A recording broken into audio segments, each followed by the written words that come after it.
Hey everybody, it's Lisa Young Sutton with a fun video for you. Another missing object case has been cracked using the Petit Lenormand. So let me set the stage for you. I let my dog Beaker out into the yard last week, and I have a large fenced property for the dogs that includes many bushes and trees and man-made structures as well.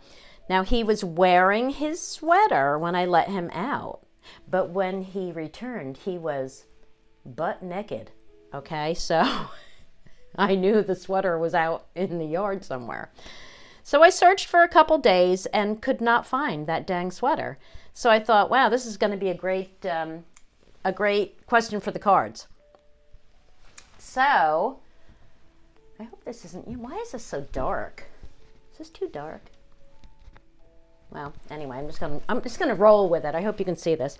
Okay, so as I've discussed in other missing object videos, because there are others, you need to get organized first. If you have no idea where something is, there are several questions you have to run through that you can ask individually using small spreads. You know, you can ask if the item is still in your possession, was it stolen? Did you accidentally give it away? Did you throw it away? Is it in the house? Is it in the car? Is it in the yard? Is it at work? Is it at a place you recently visited? And if so, you can start narrowing that down by, you know, friend's house, family's house, a restaurant, you name it. So you can go through all sorts of questions to get closer to, you know, where it is. Or if you're already skilled at reading grand tableaus, you can just ask for the story of how it went missing and where it is now. And that's what I do. Now, I already knew it was in my yard, like I said. So this is what I did. As I always do, I chose the key to represent the missing object. So the key is the sweater, all right?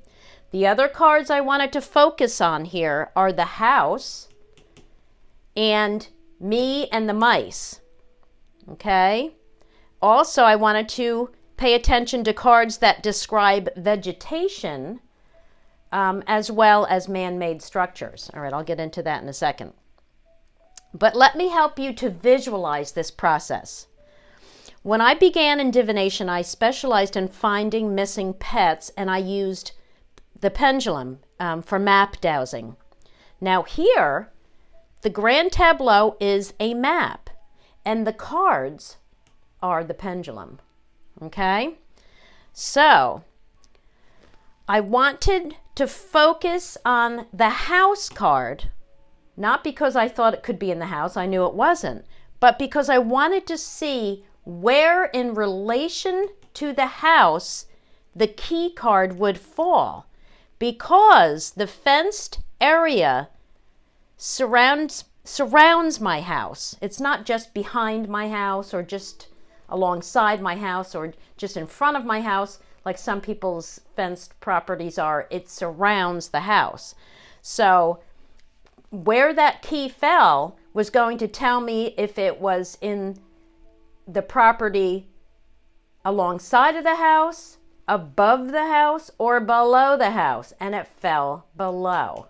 So I focused my search on the property in the lower part of the yard. Okay?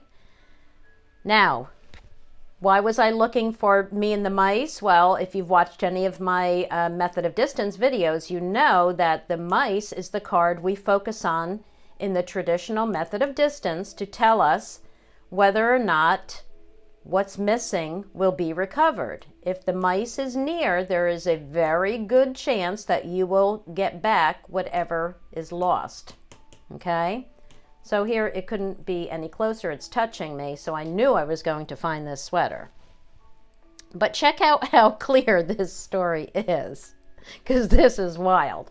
Now you have to know what your cards are describing, because when you are searching for a missing object or a missing animal or a missing person even, it's basically it's a descriptive reading. I mean, it's both narrative and descriptive in a GT, because you are going to, the cards are going to tell you a story, but these cards are very descriptive.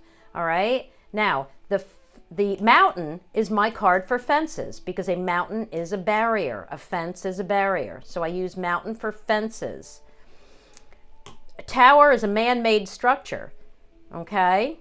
Now, in this case, it's also describing something tall and thin. Okay.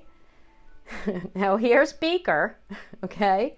And here's the little story that shows, here's the yard, right? So Beaker goes out in the yard, and what does he do? He chases wildlife, which is what he always does. Okay, so that did not surprise me. The cards around me, this right here, the whip for repetition, and this the moon, which is my, what I'm focusing on, what I'm putting a spotlight on. This kind of told me it was in a place I had already searched over and over. And that made sense too, because I did search very thoroughly several times. But what I immediately noticed was that Beaker, myself, and my husband were all in the same column. But here we have birds and whip, which is like my nagging. That's my nagging.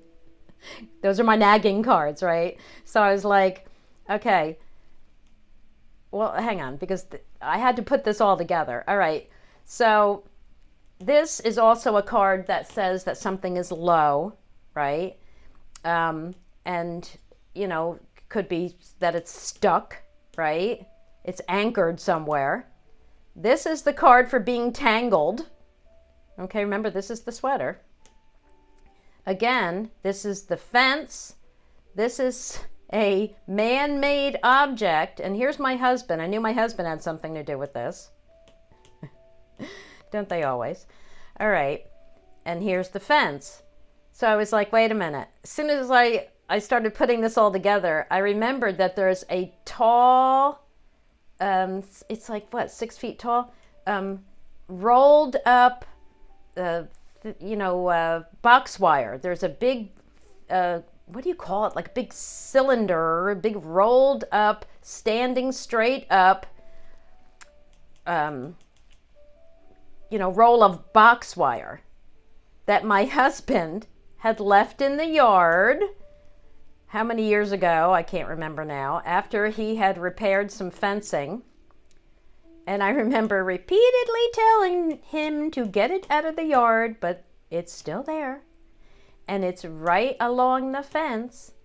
And that is what the sweater got tangled in. And that is where it landed. That is where it dropped its anchor.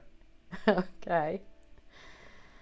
So there you go. Now, I had thought, I was looking for the coffin too, I have to say that, because if the coffin had landed close by, I was thinking that a critter would have maybe dragged it under a shed or down into their hole, like to use as a blankie. But the coffin landed far, so I was like, well, that wasn't it. So, yeah, there you go. And, and I knew it wasn't in the bushes or the trees, because the tree is far. And even the clover is far. So there you have it. And here is the sweater. Here's the sweater, minus a button. Because like a button here, so there's a button on one side and not on the other. Though, I might as well just remove this one because it doesn't do anything. It's just for show. But yeah, there it is. And this deck, what is this deck? This is one of the very first decks I ever got. It's just a generic little, it was so cheap. It was only like a few dollars, my gosh. And I took it and I had to cut it. I remember I had to cut it and laminate it. You can see I don't do, I'm not very crafty. But yeah, it's just some little generic cheapo deck. But there you have it. Another case cracked. All right, everybody, that's it for today. And whatever you are missing, I want you to go and ask the cards where it is. So get out there and go play with your cards. Bye, everybody.